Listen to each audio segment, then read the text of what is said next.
नमस्कार विद्यार्थी मित्रांनो, इग्नाइट अकॅडमीच्या युट्यूब चॅनेलवर मी परशुराम शिंदे आपल्या सर्वांचं पुन्हा एकदा सहर्ष स्वागत करतो. नुकतंच आपल्या असणाऱ्या महाराष्ट्रातल्या असणाऱ्या नाशिकमध्ये TCS या असणाऱ्या खाजगी कंपनीच्या अनुषंगाने महत्वपूर्ण असणारे आणि अतिशय एक प्रकारे लाजिरवाणी असणाऱ्या घटनांचा संदर्भ आपण बघितला. सक्तीनं असणाऱ्या धर्मांतराचे असणारे इश्यू आता चर्चेमध्ये येत आहेत. अशा कंडिशन्समध्ये काय आहे मुद्दा, कशा पद्धतीने TCSच्या अंतर्गत HR इन्व्हॉल्व होते का इतर असून काही वेगळा मुद्दा आहे का, या सगळ्या गोष्टी मी डिस्कस नाही करणार. माझा मूळ मुद्दा आहे या असणाऱ्या एक केसच्या असणाऱ्या एक्झाम्पलच्या दृष्टिकोनातून, एक आपण इथिक्सच्या दृष्टिकोनातून सुद्धा केस स्टडी आपल्या समोर येतो. प्लस आपल्या असणाऱ्या GS2च्या अनुषंगाने असणारा मुद्दा या ठिकाणी गव्हर्नन्स कशा पद्धतीने केला जातोय, प्लस सगळ्यात महत्वाचा मुद्दा महिला संरक्षणाची जबाबदारी कशा पद्धतीने हायलाइट होते, या सगळ्यांचा असणारा दृष्टिकोन आपल्याला चेक करायचा आहे. आणि त्याच्या अंतर्गत 2013 आलेला अतिशय महत्वाचा असणारा कायदा prevention of sexual harassment of womens at workplace हा असणारा पोश ऍक्ट आपल्याला काय सांगतो, महिलांच्या संरक्षणाच्या बाबतीमध्ये असणारे मुद्दे कसे येतात, ह्या दोन्ही असणाऱ्या घटनांचा एक घटना आणि हा असणारा कायदा कशा पद्धतीने अटॅच होतो आणि महिलांच्या संरक्षणाच्या अनुषंगाने तक्रारी दाखल केल्यानंतर किंवा तक्रारी होत नसतील तर त्याच्यासाठी सुद्धा कोणत्या घटना आहेत, या सगळ्यांचा उल्लेख आपण आजच्या सेशनमध्ये करूया. कारण जेव्हा आपण #SheBox या असणाऱ्या पोर्टलचा विचार करतो तेव्हा आपल्याला समजतं की हा असणारा पोर्टल का तयार करण्यात आला होता. भारतात जे गव्हर्नमेंट ऑफिसेसमध्ये काम करणाऱ्या असणाऱ्या महिला असतील, त्यांच्यावरती शारीरिक आणि मानसिक अत्याचार होत असतील तर नाव न सांगता कंप्लेंट करण्याबाबतचा असणारा हा पोर्टल तयार करण्यात आला होता. तर अशाच असणाऱ्या वेगळ्या पोर्टलची रिक्वायरमेंट आत्ताच्या कंडिशनमध्ये खाजगी कंपन्यांमध्ये सुद्धा आहे का, खाजगी कंपन्यांमध्ये सुद्धा वेगळे काही गोष्टी आता केल्या जात आहेत का, इथं गव्हर्नमेंटचं असणारे इनिशिएटिव्ह या असणाऱ्या कंपन्यांमध्ये महिलांच्या संरक्षणाच्या बाबतीमध्ये या ठिकाणी हायलाइट होणं गरजेचं आहे का. निर्भय हत्याकांडानंतर ज्या पद्धतीनं सगळे असणारे प्रिकॉशनचे असणारे प्रोटोकॉल्स चेंज करण्यात आले होते, अशाच असणाऱ्या प्रोटोकॉलची आता रिक्वायरमेंट आहे का, असे बरेचसे प्रश्न उपस्थित केले जात आहेत. या सगळ्या गोष्टींचा आढावा आपण या असणाऱ्या आजच्या सेशनच्या निमित्तानं करूया. मुद्दा काय या ठिकाणी आपल्याला, आपण UPSC MPSCचा अभ्यास करतोय, सिलेबसच्या दृष्टिकोनातून याला डिकोड करण्याचा प्रयत्न करूया. आत्ताचा कामाच्या ठिकाणी महिलांच्या संरक्षणचा असणारा हा या ठिकाणी पोश कायदा 2013चा आहे.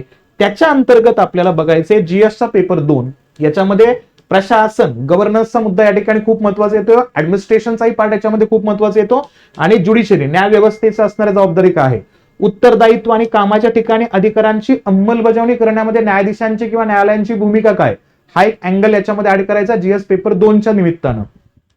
GS पेपर 1च्या अंतर्गत येतो समाज आणि लैंगिक समानतेचा उल्लेख या ठिकाणी येतो. सोसायटीला अटॅच असणारा टॉपिक आपल्याला इथं बघावं लागणार आहे. महिला सक्षमीकरण आणि समाजातील समानतेचा पाया असा उल्लेख याच्यामध्ये केला जातोय. नंतर GS पेपर 4च्या अंतर्गत नैतिकता आणि सचोटी, इथिक्स आणि इंटिग्रिटीच्या अनुषंगाने बघितलं आपल्याला या ठिकाणी, तर ऍप्टिट्यूडचा मुद्दा नंतर येईल. पण याच्या अंतर्गत बघितलं तर कामाच्या ठिकाणी नैतिकता, मानवी सन्मान आणि संस्थात्मक जबाबदारी काय आहे, त्या कंपनीची स्वतःची जबाबदारी काय आहे की नाही, या सगळ्या गोष्टींचा रेफरन्स आपल्याला सिलेबसमध्ये मेन्शन केलाय. त्यामुळे योग्य पद्धतीने या असणाऱ्या टॉपिककडे आपण पाहणं आवश्यक असणार आहे. मग TCS नाशिक प्रकरणाच्या पार्श्वभूमीवर कायद्याची अंमलबजावणी आणि त्यातील त्रुटींचं असणारं एक सखोल विश्लेषण आपण या ठिकाणी करण्याचा प्रयत्न करूया. सगळ्यात पहिल्यांदा मुद्दा येतो कामाच्या ठिकाणी महिलांचा जो लैंगिक छळ होतो त्याचं प्रतिबंध असेल, मनाई असेल, निवारण असेल, हा कायदा करण्यात आला 2013ला. आणि याचा असणार मुख्य उद्दिष्ट काय होतं, महिलांना सुरक्षितता देणं, सन्मानजनक कार्यक्षेत्र उपलब्ध करून देणं. हे का, कारण भारतीय राज्यघटनेच्या असणाऱ्या भाग नंबर 3 मध्ये जे मूलभूत हक्क मेन्शन्स आहेत, जागतिक मानवी हक्काच्या अंतर्गत असणारा universal declaration of human rights त्याच्या अंतर्गत सुद्धा हक्क मेन्शन आहेत. पण प्रॉपरली घटनेच्या माध्यमातून दिले जाणारे मूलभूत हक्क ते कोणते, तर कलम 14 समानतेचा अधिकार या ठिकाणी राईट टू इक्वॅलिटीचा उल्लेख येतो. कायद्यासमोर प्रत्येक व्यक्ती समान असलं पाहिजे. आणि दुसरा अमेरिकेची आयडिओलॉजी जी आहे ना, इक्वल प्रोटेक्शन बाय लॉ, हा जो मुद्दा आहे का तो रेफरन्स खूप महत्वाचा आहे. इथं प्रत्येक परिस्थितीमध्ये, समान परिस्थितीमध्ये समान कायद्याचं संरक्षण असलं पाहिजे, भिन्न परिस्थितीमध्ये भिन्न कायद्यांचं संरक्षण या ठिकाणी मिळालं पाहिजे. कलम 15 मध्ये भेदभावास मनाई आहे या ठिकाणी. मग याच्या अंतर्गत सगळ्यात महत्वाचा मुद्दा येतो धर्म, वंश, जात, लिंग आणि जन्माचं ठिकाण.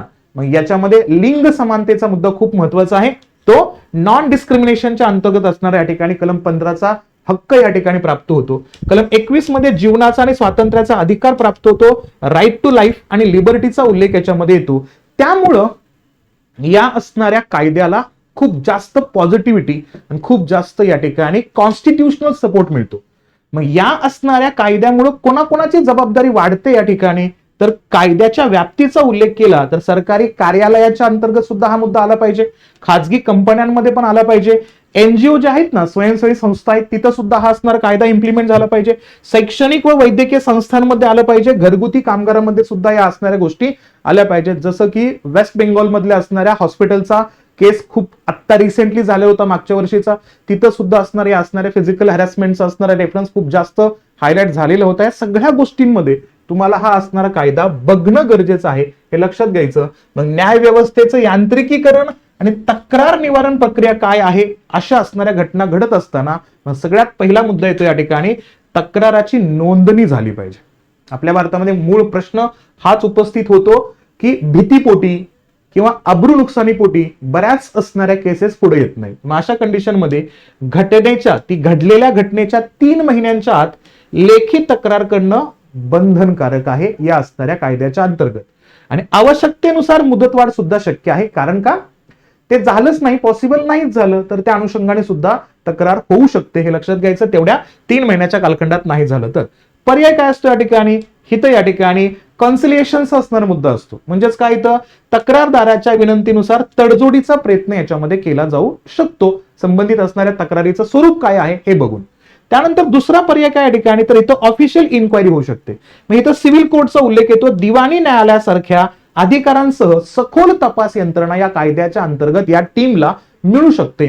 त्यानंतर आयसीसीचा उल्लेख केला, अंतर्गत तक्रार समिती या ठिकाणी स्थापन होते. 10 किंवा अधिक कर्मचारी असलेल्या प्रत्येक संस्थेमध्ये हे असणारी तक्रार निवारण समिती स्थापन करणं गरजेचं आहे. मग त्यांच्या माध्यमातून इथं तक्रार निवारणाचा मुद्दा येतो. आणि स्थानिक तक्रार समिती जिल्हा स्तरावर लहान कार्यालय असंघटित क्षेत्रातील कामगारांसाठी सुद्धा स्थापन करणं आवश्यक आहे. म्हणजे prevention is better than cure या असणाऱ्या गोष्टीचा तंतोतंत पालन या ठिकाणी करणं आवश्यक आहे. जिथं 10 त्यापेक्षा जास्त कर्मचारी असतील तर तिथे हे असणारे संस्था, हे असणाऱ्या समित्या ऑलरेडी स्थापन करणं आवश्यक आहे या कायद्याच्या निमित्तानं. मग इथं तक्रार दाखल करण्यासाठी इथं 3 महिन्यांचा असणारा कालखंड जरी दिलाय, अवकाश जरी दिला, लेखी तक्रार होणं आवश्यक आहे, हे लक्षात ठेवायचं. मग इथं काय येतं, मग या ठिकाणी कंप्लायन्स आणि कॉन्सिक्वेन्सेस काय, त्या ठिकाणी अनुपालन याच्या विरोधामध्ये याच्या अंतर्गत होणारे परिणाम काय आहेत बघा.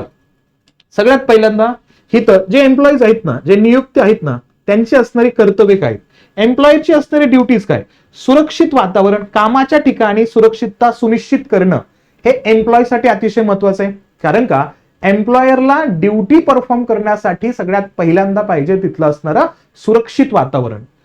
धोरण प्रदर्शन करणे, या पॉश धोरणा अंतर्गत सर्वांना दिसेल अशा ठिकाणी लावणं. म्हणजे काय, या कायद्याची माहिती प्रत्येकाला असली पाहिजे की बाबा सेक्शुअल हॅरॅसमेंट जर महिलांचं होत असेल कामाच्या ठिकाणी तर ते होत असल्यानंतर कोणते कोणते कॉन्सिक्वेन्सेस होऊ शकतात, कोणते कोणते परिणाम होऊ शकतात. मग इथं नियमांचं उल्लंघन केल्यास 50,000 पर्यंत दंड आहे. वारंवार उल्लंघन केल्यास व्यवसायाचा परवाना, बिझनेस लायसन कॅन्सल होऊ शकतो, अशा कारवाई होऊ शकतात, तुरुंगवास होऊ शकतो. अशा पद्धतीच्या असणाऱ्या गोष्टी जर समोर लावण्यात आला तर अशा घटना प्रिकॉशन्सच्या अनुषंगाने खूप लवकर कमी होतील असा विचार या ठिकाणी होतो.